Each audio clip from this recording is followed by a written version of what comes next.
Em dezembro de 2019, eu fui a São Paulo para me encontrar com duas pesquisadoras.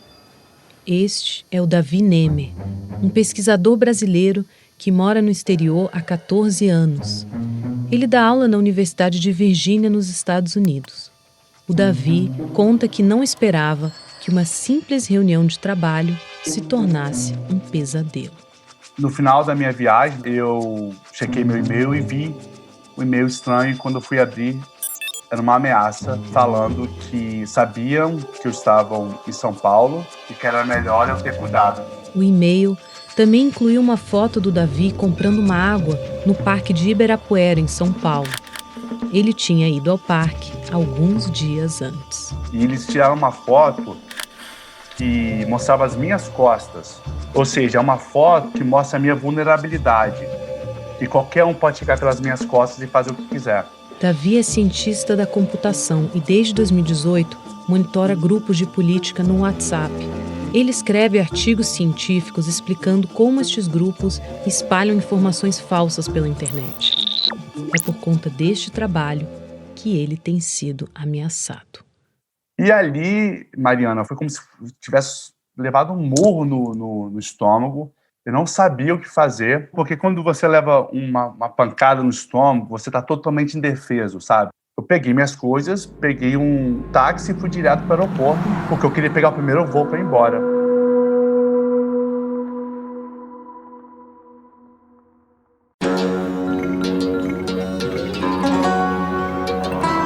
Este é o último episódio do Cientistas na Linha de Frente, o podcast investigativo da agência pública sobre cientistas ameaçados.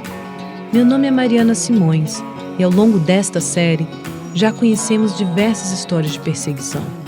No episódio anterior, falamos sobre antropólogas que recebem ameaças de morte por defenderem direitos reprodutivos. Neste episódio, vamos conhecer os cientistas da computação que estudam as chamadas fake news, ou notícias falsas. O pesquisador Davi Nemer vai contar por que grupos de política em aplicativos como o WhatsApp ajudam a espalhar as fake news pelo Brasil. Vários estudos têm revelado que os grupos de política que mais se organizam para espalhar a desinformação são os que apoiam o presidente Bolsonaro. Quem faz artigos científicos sobre o tema, como o Davi, acaba enfrentando ameaças.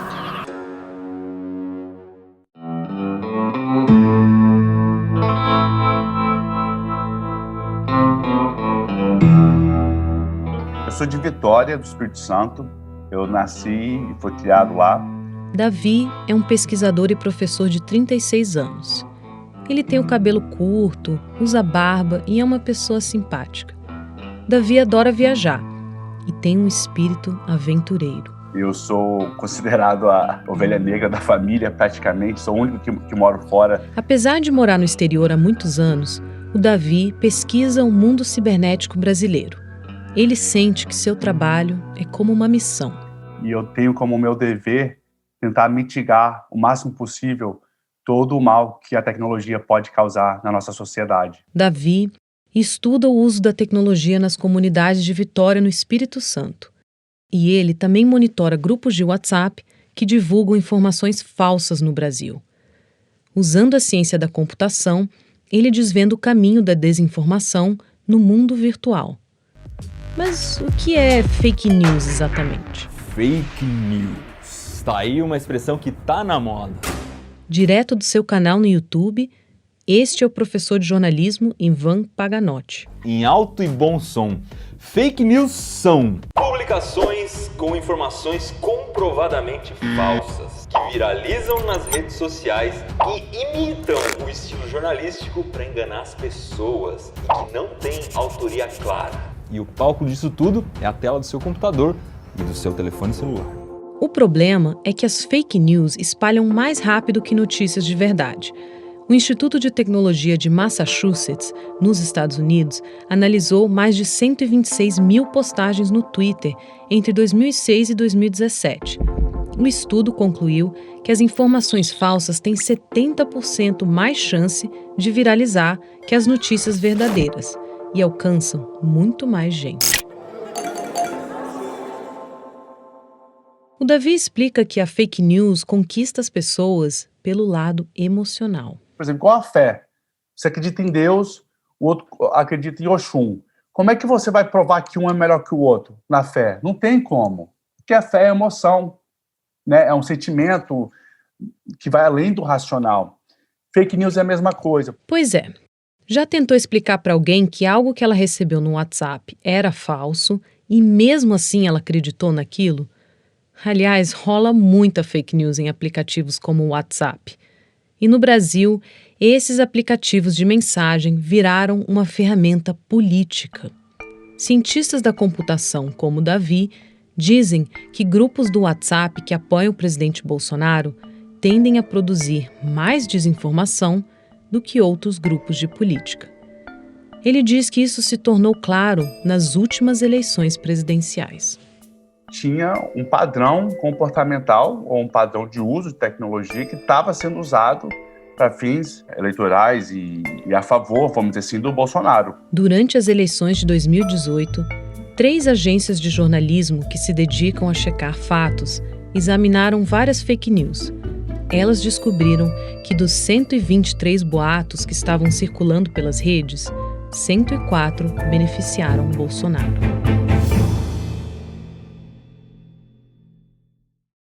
Depois de ficar sabendo disso tudo, decidi passar um mês em 3 grupos bolsonaristas para ver de perto como eles funcionam.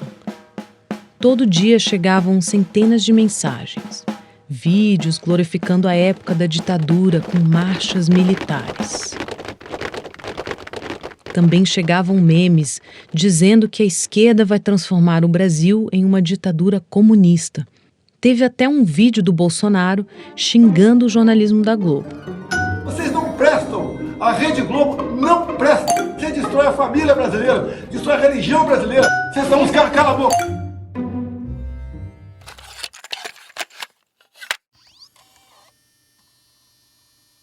A agência independente de checagem Aos Fatos descobriu que nas eleições de 2018, notícias falsas foram compartilhadas quase 4 milhões de vezes. Foi justamente por conta da quantidade de fake news que o Davi viu circulando no período eleitoral que ele decidiu começar a monitorar grupos de WhatsApp. E tudo isso começou por causa do grupo de Zap Zap da família. É lógico, como qualquer grupo de família, a gente tem muito mensagem de bom dia, muito mensagem de gato, né? Meme de gato, enfim. Só que em 2018, o tom começou a mudar. Começou por uma coisa mais política. Era normal o assunto do grupo se voltar para a política em época de eleição. Mas o Davi achou estranho não circularem mais links de matérias jornalísticas, como nas eleições anteriores. O que eu não esperava é que minha mãe, meus tios, meus primos mais velhos compartilhassem conteúdo que era feito para o WhatsApp. E Davi diz que a maior parte do conteúdo apoiava Jair Bolsonaro e apresentava informações falsas sobre os demais candidatos. Foi aí que eu comecei a me interessar, porque eu sabia que eles não estavam produzindo esse conteúdo. Então eu queria saber quem é que estava produzindo esse conteúdo, como que estava chegando nas mãos, né, deles. O cientista da computação descobriu que seus primos participavam de grupos bolsonaristas dentro do WhatsApp. E era lá que eles recebiam o conteúdo e repassavam para a família. O universo bolsonarista dentro do WhatsApp é gigantesco. Mas como eu venho desde 2017 ali, interagindo, entrando, tendo diversas experiências, eu consegui chegar a identificar a estrutura tanto do universo bolsonarista quanto a estrutura dentro dos grupos bolsonaristas. Ele diz que a tal estrutura funciona como uma pirâmide. No topo, um grupo fechado de pessoas que Davi não consegue identificar produzem os conteúdos. No segundo nível, nós temos os grupos que são voltados a promover o Bolsonaro, são grupos políticos que recebem essa desinformação, né, do primeiro nível em primeira mão. Davi monitora 73 grupos que estão neste segundo nível da pirâmide. Quem participa desses grupos são ativistas, geralmente voluntários, como seus primos que apoiam o Bolsonaro. Aí, eles repassam os conteúdos para o terceiro nível da pirâmide.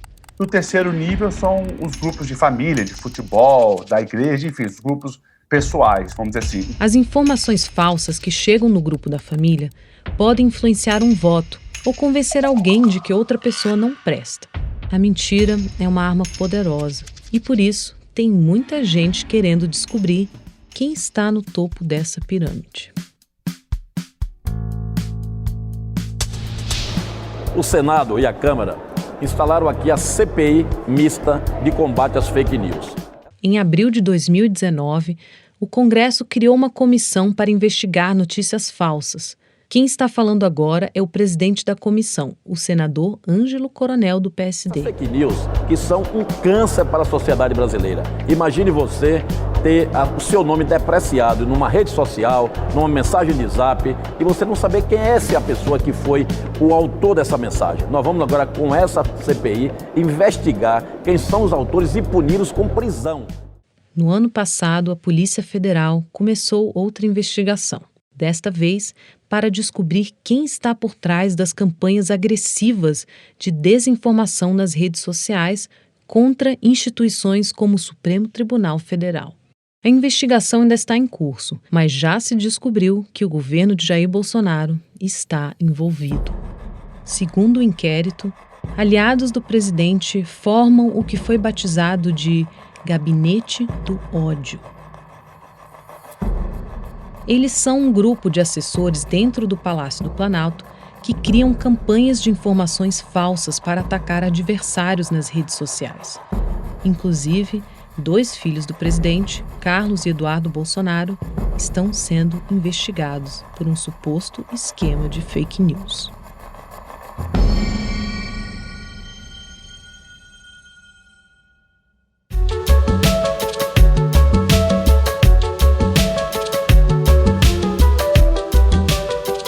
Enquanto a polícia e o Congresso investigam essa pirâmide de fake news, a ciência tenta frear a explosão de notícias falsas no Brasil. Eu vivi aquele momento em que as redes sociais eram só criação de coisas novas, e isso era tudo muito, muito bonito. E hoje a gente vive esse lado escuro das redes sociais, né? Este é o Fabrício Benevenuto, professor do Departamento de Ciência da Computação da Universidade Federal de Minas. Eu sentei para conversar com ele pelo Zoom. O Fabrício tem o cabelo curto, é nascido e criado em Minas e tem muito orgulho de ter estudado a vida toda em escola pública. Ele conta que ele é super cuidadoso com a sua presença online. Eu não me exponho nas redes sociais já há muitos anos, apesar de ser um especialista em segurança no assunto, a gente acaba não podendo usar, assim. A gente sabe que ao criar um projeto como esse, em algum momento a família pode ser ameaçada, coisa do tipo. Então eu não tenho nada nas redes sociais. Fabrício já recebeu muitos xingamentos na internet. Ele virou um alvo por ter criado uma ferramenta inédita no Brasil chamada Monitor de WhatsApp. A ferramenta monitora quase 800 grupos de política dentro do Zap, tanto de esquerda quanto de direita. Ele coleta dados através de celulares de grupos públicos e a gente mostra, né, o conteúdo mais popular, né, que está circulando em centenas de grupos num período, vamos supor, num dia, numa semana. Pesquisadores e jornalistas que pedem acesso à ferramenta podem ver o que está sendo compartilhado e depois checar o conteúdo para saber se tem alguma coisa falsa viralizando por ali. O que a gente percebeu é que esses grupos públicos, eles formam uma espécie de espinha dorsal, sabe? Eles estão conectados entre si, ou seja, tem pessoas que fazem parte mais de um desses grupos, e eles permitem o espalhamento da informação muito rápido. Em outubro de 2018, Fabrício percebeu que era preciso agir para frear a avalanche de informação falsa que estava influenciando o resultado das eleições na época. Ele ajudou a escrever um artigo de opinião publicado no jornal internacional The New York Times, pedindo para o WhatsApp reduzir o tamanho dos grupos e limitar o número de compartilhamentos permitidos. O dono do WhatsApp é o Facebook. E o WhatsApp implementou isso posteriormente. Limitou o conteúdo para 5 compartilhamentos e quando o conteúdo é viral, você pode compartilhar para uma pessoa. Além disso, o WhatsApp reduziu o número de pessoas dentro de um grupo para, no máximo, 256 usuários. Mas teve gente que não gostou nada disso. No início deste ano, aconteceu uma migração em massa de grupos bolsonaristas para outro aplicativo de mensagens, o Telegram. Lá, não existem limites no número de compartilhamentos. O Telegram, ele tem uma capacidade de amplificação da informação muito maior que a do WhatsApp. Se num grupo no WhatsApp são 256 usuários, no Telegram você pode pôr 200 mil pessoas. Fabrício diz que a tempestade de fake news tem o potencial de ser pior no Telegram. É que ele acredita que a chance do Telegram tomar medidas para frear as fake news é mínima. Um aplicativo criado na Rússia, o Telegram tem a sua sede nos Emirados Árabes e não possui um representante no Brasil. Mas uma esfera política em particular tem mostrado bastante interesse no aplicativo. O Telegram está tendo uma movimentação enorme de grupos de Bolsonaro. A gente quantificou os grupos que a gente identificou de política. 92,5% dos usuários nesses grupos eram usuários em grupos bolsonaristas. Fabrício lembra que as notícias falsas são espalhadas tanto por grupos de esquerda quanto de direita, mas tem um porém. Ele diz que nos aplicativos de mensagens, os grupos bolsonaristas são campeões em espalhar campanhas de desinformação. E no Telegram, eles têm se organizado cada vez mais para espalhar conteúdos que favorecem a bandeira bolsonarista.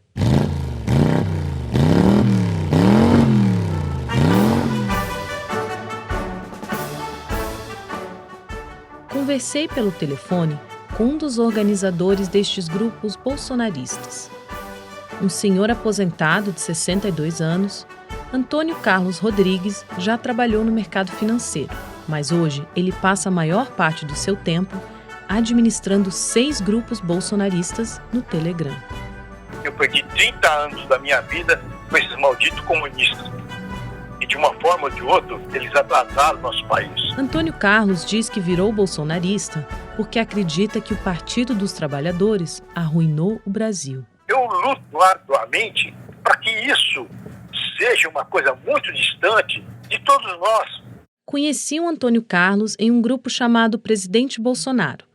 Na foto do seu perfil no Telegram, Antônio Carlos usa óculos e tem os cabelos brancos. Ele participa de vários outros grupos, como o Exército Bolsonaro, Conservadores e Aliança pelo Brasil. Cada grupo que ele administra tem mais de 10 mil participantes. Ele conta que prefere usar o Telegram porque lá ele pode compartilhar o que quiser, sem limites. A gente descartou quase que por completamente o WhatsApp, ele já não tem mais a eficiência de outrora. Ele migrou para o Telegram no início deste ano. Não demorou para ele ser convidado pelo dono de um grupo bolsonarista com milhares de seguidores para se tornar administrador do grupo. Eu aceitei o convite e fui convidado a ser administrador depois de um certo tempo, porque eu também fui monitorado pelo próprio grupo. Ele conta que o papel do administrador é fazer o controle do que é publicado lá dentro. Ele diz que os grupos maiores têm, em média, 20 administradores filtrando os conteúdos. Estes administradores estão sempre em contato um com o outro e coordenam as suas ações em um grupo separado. Então nós temos um grupo fechado que os administradores trocam opiniões. Além disso, eles programam o Telegram para mandar uma advertência automática para as pessoas que divulgam conteúdos inapropriados, como pornografia. Depois de 3 advertências, o usuário é banido do grupo. Mas Antônio Carlos diz que, no geral, a ideia é deixar todos publicarem livremente e sem freios. Não precisa ter controle, muito pelo contrário. Eu acho que tudo tem que ser livre. E quando o assunto é fake news? Antônio Carlos diz que eles desmentem os boatos que circulam nos grupos e até excluem participantes que insistem muito em divulgar notícias falsas. Mas, na prática, ele só filtra mesmo aqueles conteúdos que a direita considera ser falsos. Ou da esquerda, ou da mídia, ou dos jornais, e assim vai. Hoje, quem publica fake news é só a esquerda. A gente só privilegia a verdade. A gente tem N exemplos aí, posso te dar N exemplos aí de fake news produzida por eles. A gente passa mais tempo esclarecendo as mentiras da esquerda. Ou da esquerda, ou da mídia, ou dos jornais, e assim vai.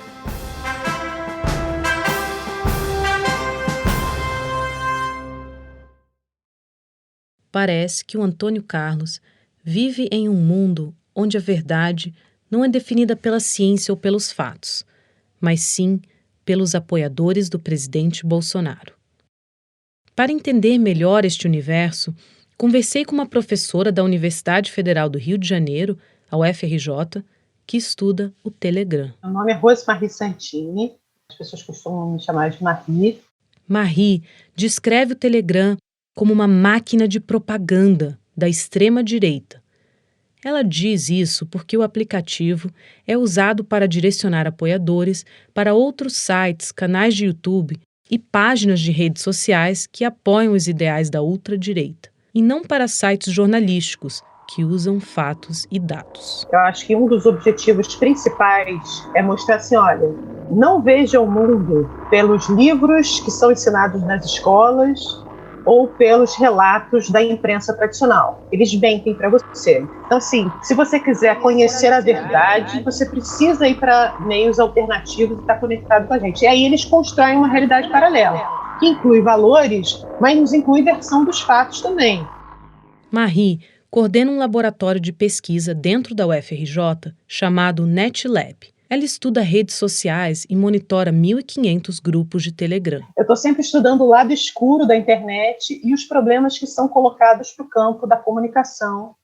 No Telegram, você até consegue rastrear uma notícia falsa e descobrir de qual perfil ela foi lançada. Mas o número de telefone de cada usuário não aparece dentro dos grupos, como aparece no WhatsApp. O Telegram, ele promete um certo anonimato que é muito interessante para esses grupos que estão fazendo ativismo e que estão articulando algumas questões políticas, porque você, como usuário, você não tem o seu número exposto. 98% dos celulares brasileiros ainda usam o WhatsApp, mas o Telegram já está ganhando espaço. Uma pesquisa feita pelo site Mobile Time, com mais de 2.000 brasileiros, revela que cerca de 27% dos entrevistados tinham o Telegram instalado no celular em janeiro de 2020. Um ano depois, o número de usuários com o Telegram instalado saltou para 45%. O Telegram é muito mais do que um aplicativo de mensagens.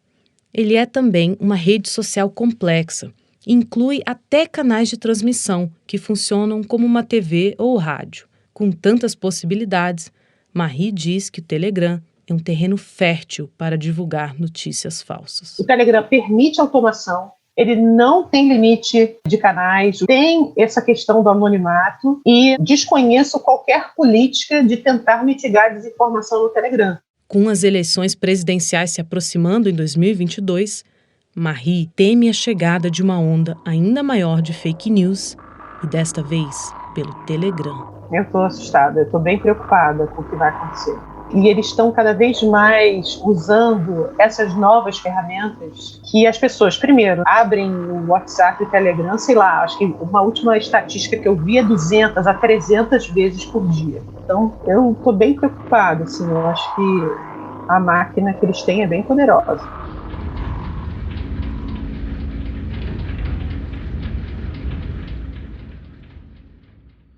Sim, o Telegram é uma ferramenta bastante poderosa, capaz não só de espalhar notícias falsas, mas também de fomentar o ódio. Antônio Carlos, aquele senhor que administra grupos bolsonaristas no Telegram, falou algo que eu nunca vou esquecer. Ele dividiu a sociedade em dois campos. De um lado estão as pessoas que aceitam o governo Bolsonaro, e do outro, todos que estão contra. Você está com A ou você está com B? Essa forma preta e branco de ver o mundo incita o ódio e pode até levar uma pessoa a ameaçar a outra de morte. É o que diz o pesquisador Davi Nemer, aquele que conhecemos no começo do episódio. No dia 15 de julho do ano passado, Davi recebeu uma mensagem privada no Instagram de uma conta que ele não seguia. Quando abri, vi que era uma ameaça. A ameaça dizia: parece que esquerdista tem família no Brasil, e mandou uma foto de um revólver carregado. Em seguida, aparecia uma foto de outra arma, dessa vez um fuzil. E fala, melhor da América que eu posso comprar uma arma dessa. Ou seja, não só fala que ele sabe que minha família mora no Brasil e bota uma arma, mas fala que eu moro nos Estados Unidos e comprar uma arma dessa é fácil. Davi diz que recebeu a ameaça porque tinha acabado de dar uma entrevista para o UOL, falando que o Twitter não segue uma ideologia nem de esquerda nem de direita. A pessoa que o ameaçou questiona isso em meio às mensagens que enviou para o Davi. Ou seja, a motivação para uma pessoa ameaçar uma família é uma diferença de opinião. Olha só a que ponto chegamos. 3 pessoas que Davi conhece disseram ter recebido ameaças do mesmo perfil no Instagram. A conta que enviou as ameaças ainda está ativa. O pesquisador fez um boletim de ocorrência e buscou a ajuda de um advogado.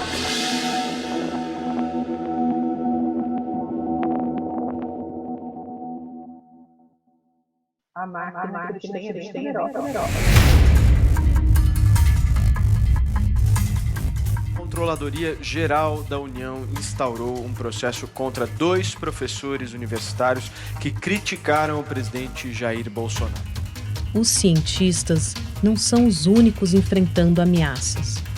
Acadêmicos pelo Brasil de diversas áreas têm se tornado alvo de investigações pelo governo. A Associação de Docentes da Universidade Federal Rural de Pernambuco, a ADUFERP, que agora está sendo indiciada a pedido do presidente Jair Bolsonaro. Além de professores, influenciadores como Felipe Neto, que chamou Bolsonaro de genocida na internet, também enfrentam consequências jurídicas. Outro caso de perseguição nos últimos dias foi o do influenciador Felipe Neto, intimado pela Polícia Federal por causa de suas opiniões nas redes sociais. Ele foi acusado pelo filho do presidente, Carlos Bolsonaro. O pesquisador Davi Nemer diz que episódios como este apontam para um problema maior. Então o Brasil está virando um estado miliciano de extrema vigilância, onde que não se celebra mais qualquer tipo de diversidade de opinião ou diversidade epistemológica. Isso é extremamente perigoso.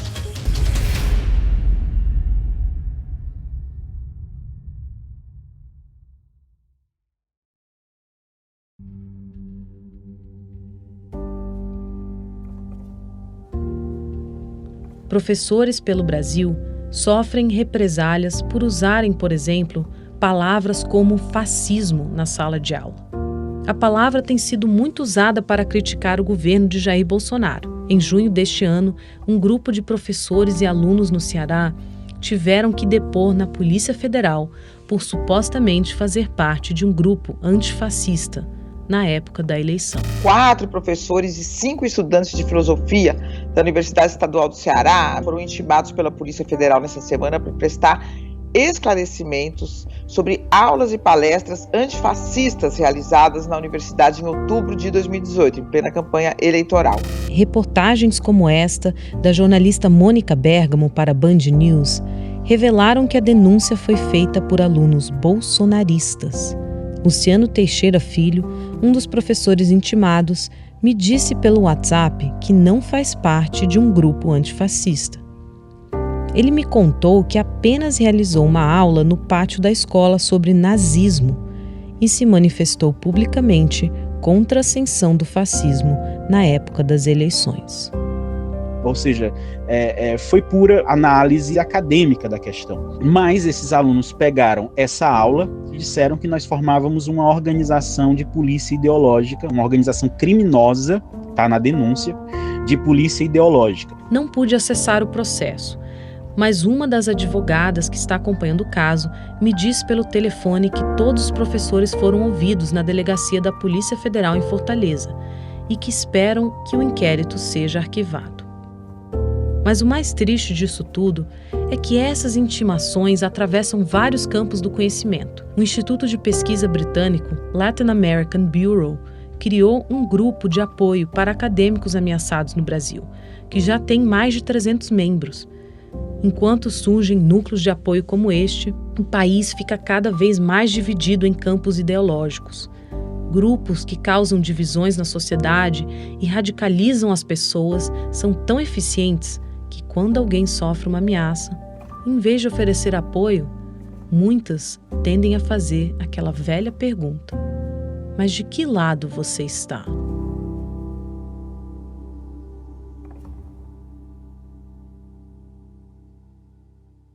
No final, essa polarização toda impacta muito mais do que só o pesquisador que é atacado. Depois de passar inúmeras horas entrevistando e conhecendo cientistas de várias partes do Brasil, cheguei a uma conclusão inevitável. Um ataque contra um cientista é, na verdade, um ataque contra a ciência como um todo. Vimos ao longo deste programa que é ela que está em jogo. É a ciência que está sob ameaça. Como disse a antropóloga Débora Diniz em um dos episódios desta série. O que eu sei é que ninguém deve passar por isso. Então, desde a singularidade desse lugar, é dizer quão perturbador isso é e quão perverso isso é contra a ciência, contra o conhecimento, contra qualquer pessoa. E ela não é a única. Os cientistas que conhecemos neste podcast têm algo em comum. Todos lutam pela sobrevivência do conhecimento.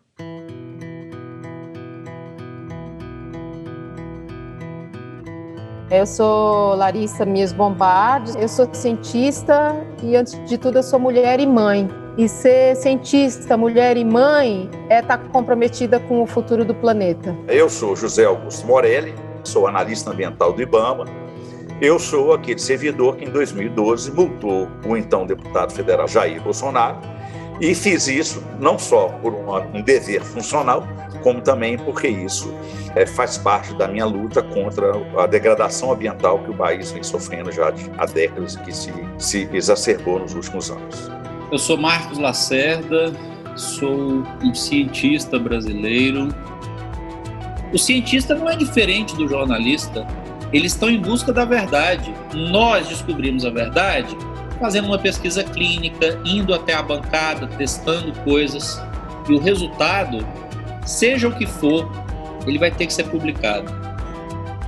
Eu sou Ricardo Galvão, ex-diretor do INPE, que enfrentou o presidente Bolsonaro em defesa da ciência brasileira e da preservação da Amazônia. Todo líder de uma nação tem que saber que, quando se trata de questões científicas, não há autoridade acima da soberania da ciência.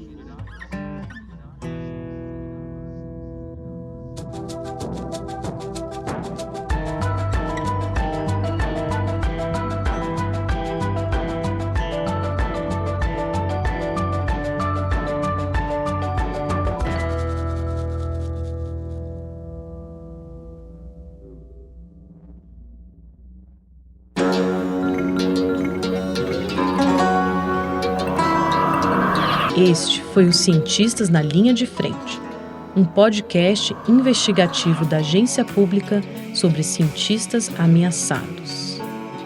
Conheça mais sobre a série e confira outras investigações da Pública em nosso site, apublica.org. Direção, roteiro, reportagem e locução, Mariana Simões. Montagem, mixagem, masterização e música-tema, Ricardo Terto. Editora e coordenadora geral, Natália Viane. Apoio, Instituto Serra Pilheira. Consultora de roteiro, Gisele Regatão.